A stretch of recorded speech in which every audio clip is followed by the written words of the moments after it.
zapette, tu dois l'avoir regardée, je pense. Merci. Je suis pas encore transhumaniste, j'ai pas la zapette intégrée dans la main, je suis désolé. Moi, je suis Philippe Bizouarne, je suis médecin anesthésiste réanimateur en chirurgie cardiaque à Nantes et je travaille depuis 30 ans sur le thème du cœur artificiel et je participe au projet CARMAT qui est le cœur artificiel dit français. Je suis également chercheur associé dans un laboratoire de philo, d'histoire et de sciences à Paris.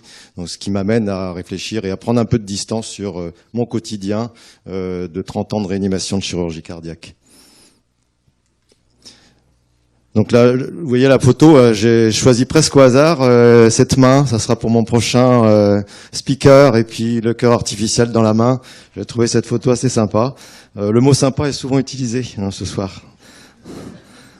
Il y a 1 million de Français en France qui ont une insuffisance cardiaque. Donc moi, mon thème, c'est le cœur artificiel, donc de remplacer la fonction cardiaque qui est déficiente. Il y a à peu près 1 million de Français qui souffrent d'une insuffisance cardiaque. Et au stade de 10 terminal, c'est-à-dire à la fin, quand on n'est plus capable de bouger, quand on n'est plus capable de venir à Mashup 17, on a 50% de risque de mourir dans l'année, ce qui est quand même une insuffisance cardiaque sévère, et c'est une des pathologies très importantes et fréquentes en France. Il y a à peu près un tiers des patients qui ont moins de 70 ans. C'est un âge terrible que pour vous. Peut-être que le transhumanisme proposera au-delà de 70 ans de greffer les gens, mais pour l'instant, c'est un seuil assez strict. Au-delà de 70 ans, on n'a pas de possibilité de greffe, sachant que la greffe, c'est le traitement de référence de l'insuffisance cardiaque actuellement. Mais il y a plein de patients qui peuvent pas être greffés. Pourquoi ? Parce qu'ils sont peut-être un peu aussi trop âgés, qu'ils ont des complications du fait de leur insuffisance cardiaque et qui ont des maladies qui fait qu'on les contre-indique à la greffe. Dans ces cas-là, on peut leur proposer de les implanter de plusieurs systèmes mécaniques d'assistance. Le premier système et les premiers systèmes, c'est ce que vous voyez là. Je ne sais pas si j'ai une petite flèche. Oui, c'est ça. Et petite flèche là, d'accord. Je sais pas si ça va sur la diapo, j'en sais rien du tout. C'est super impossible. Bon, en tout cas, voilà, il y a un ensemble de systèmes là avec une petite machine qui est au bout du cœur, qui est à la pointe du cœur et qui tourne en continu à une vitesse très importante. Cette machine est reliée à un système de contrôleur, de batterie qui permet de fournir l'énergie nécessaire pour aspirer le sang qui est dans le ventricule du malade et pour l'éjecter dans ce qu'on appelle l'aorte, c'est le gros tuyau qui sort du cœur gauche, puisque c'est la partie gauche du cœur qui est malade. Les 4/5 des patients en insuffisance cardiaque ont que la partie gauche de leur cœur malade. Je ne veux pas vous expliquer ce soir ici pourquoi. Vous voyez, les technologies sont de plus en plus importantes, et en bas à droite, vous voyez, dans la main, ça tient dans la main. C'est ce qu'on appelle le HeartMate 3. C'est une petite machine qui tourne à toute vitesse, à au moins 10 000 tours par minute, qui est implantée à la pointe du ventricule gauche et qui permet aux patients de récupérer une fonction cardiaque satisfaisante, donc d'éjecter suffisamment de sang dans tous ces organes, évidemment. Un certain nombre de patients ne seront pas greffés non plus, c'est-à-dire que en attente de greffe, s'ils sont en attente de greffe, ils vont se dégrader, ou alors il n'y a pas de greffon. C'est une des grandes problématiques de la greffe, c'est qu'il n'y a pas forcément de greffon cardiaque comme ça dans les 5 minutes, et on leur propose soit ce type de machine, soit on va aller un peu plus loin dans la présentation, le cœur artificiel total qui nécessite d'enlever tout le cœur et de mettre une machine à la place. Donc ça, c'est ce qu'on appelle le Jarvik. Ça fait plus de 30 ans que ce cœur artificiel est implanté dans le monde. C'est une invention américaine. Et vous voyez, ces 2 ventricules, ils sont en plastique. Là, vous voyez la photo. C'est un de nos patients, d'ailleurs. Vous le reconnaissez pas, ça je suis sûr. Il a un ventricule gauche, il a un ventricule droit, il a 4 valves mécaniques. Et on les branche, évidemment, sur les gros vaisseaux. Et puis, on referme le patient. Et bien entendu, les 2 ventricules, on les réintègre dans le thorax du patient. C'est une machine qui marche avec un compresseur d'air, donc c'est extrêmement bruyant. La grosse machine à gauche, qui est toute bleue, c'était les premiers compresseurs d'air il y a 30 ans. Et bien entendu, vous pouvez imaginer que pendant toute l'attente de la greffe, parce que ces malades sont en attente de greffe, ils restaient à l'hôpital avec cette machine branchée au bout de leur câble. Au milieu, c'est un compresseur un peu plus petit, et à droite, totalement à droite, c'est quelque chose qui est un petit peu plus, c'est un compresseur mais qui est portable. Il fait 6 kilos quand même, donc il faut être quand même assez costaud. kilos. Il faut faire un peu de sport. Quand on est insuffisant cardiaque, on ne fait pas beaucoup de sport, mais en fait, il fait 6 kilos et on peut rentrer chez soi quand même. On peut rentrer chez soi. L'inconvénient de ces machines, c'est, vous avez compris, c'est qu'ils sont branchés les malades, hein, et que les tuyaux sortent du thorax. C'est pas quelque chose qui est totalement autonome à l'intérieur du thorax, et il fait un sacré raffut. Vous allez entendre.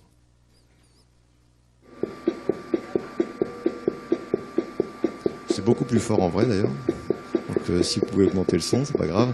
En tout cas, le malade, il va entendre ce bruit-là pendant toute la durée de son implantation jusqu'à ce qu'il soit éventuellement greffé.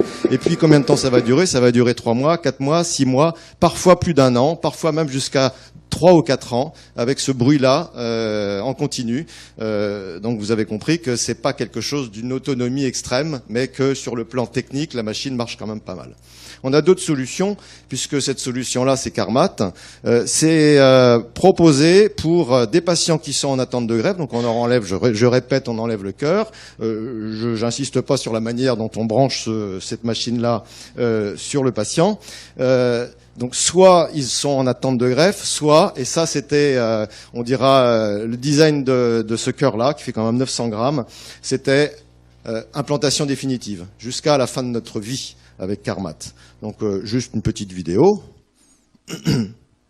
Ça va pas durer 1 minute 25, ça me prend un peu sur mon... Le cœur artificiel, à armature de plastique dur et d'un poids de 900 grammes, reproduit le fonctionnement naturel du cœur humain avec ses 2 ventricules et ses battements. Le cœur malade est coupé sous les oreillettes afin de garder le réseau de vaisseaux sanguins qui irriguent les organes. Une interface en forme de lunette est suturée. Ça c'est pour Florian qui est peut-être dans la salle. La prothèse, comprenant 2 cavités ventriculaires et 4 valves, vient s'y encliqueter. Chaque ventricule est séparé en 2 parties par une biomembrane double face. L'une pour le sang, constituée de péricarde bovin traité pour éviter tout rejet, l'autre pour le liquide d'actionnement et les pompes en polyuréthane.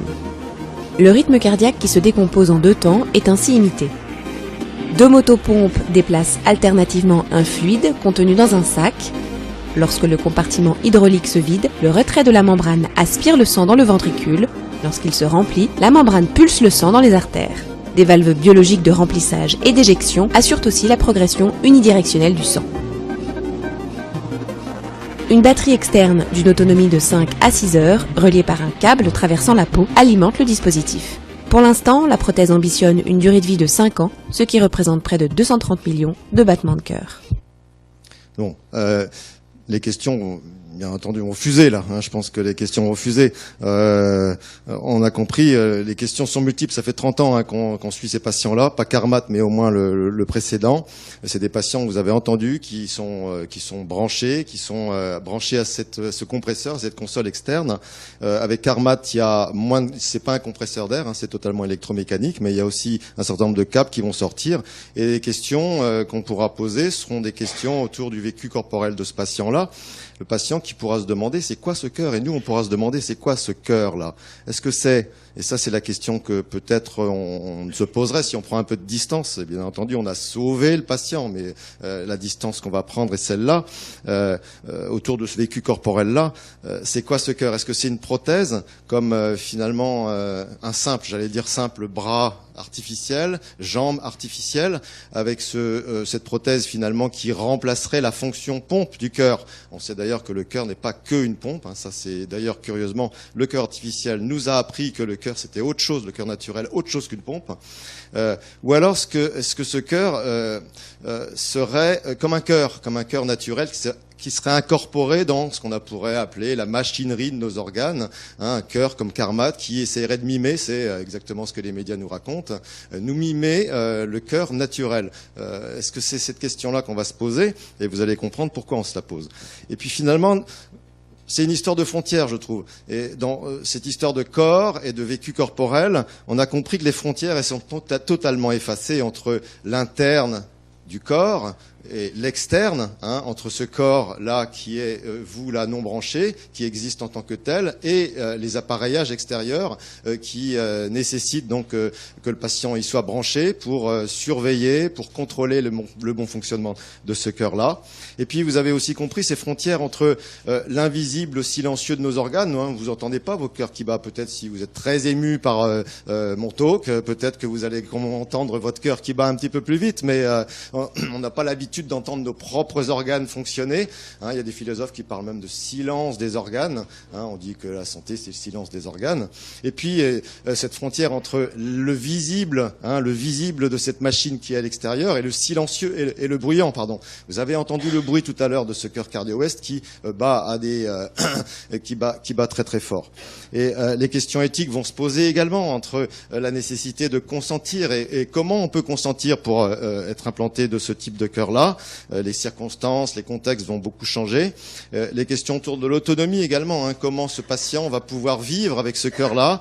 On sent bien qu'il y a une nécessité d'expérimentation, d'auto-expérimentation autour de la machine. Le malade peut être très vite expert de sa machine. Il peut aller bricoler les boutons sans aller bricoler non plus le fonctionnement du cœur, mais il va en tout cas regarder le bon fonctionnement. Il va être très à l'écoute des alarmes. Ou alors, est-ce qu'il n'y a pas une forme d'aliénation aussi du patient avec ce cœur-là?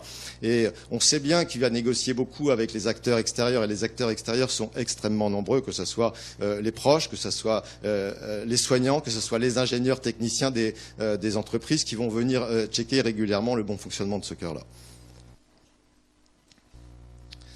La question de la fin de vie va se poser également, quand malgré ce fonctionnement parfait de ce cœur-là, il y a un moment donné où d'autres organes sont atteints, on peut avoir une maladie grave, et puis on va se poser nous la question, les médecins, d'arrêter, de tourner la clé de ce cœur. Vous voyez, j'ai mis une flèche rouge là, il n'y a plus qu'à tourner la clé, et au moment où on tourne la clé, la mort est déclaré. Le cœur s'arrête immédiatement dès qu'on tourne la clé.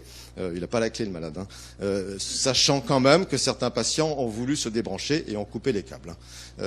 Donc c'est ce vécu corporel qui est interrogé, à la fois sur le plan, on a compris, anthropotechnique, on dira si on peut parler grossièrement, ou sur le plan de cette éthique-là. Quand est-ce qu'il faut arrêter ce cœur? Où on va l'arrêter? Comment on va l'arrêter?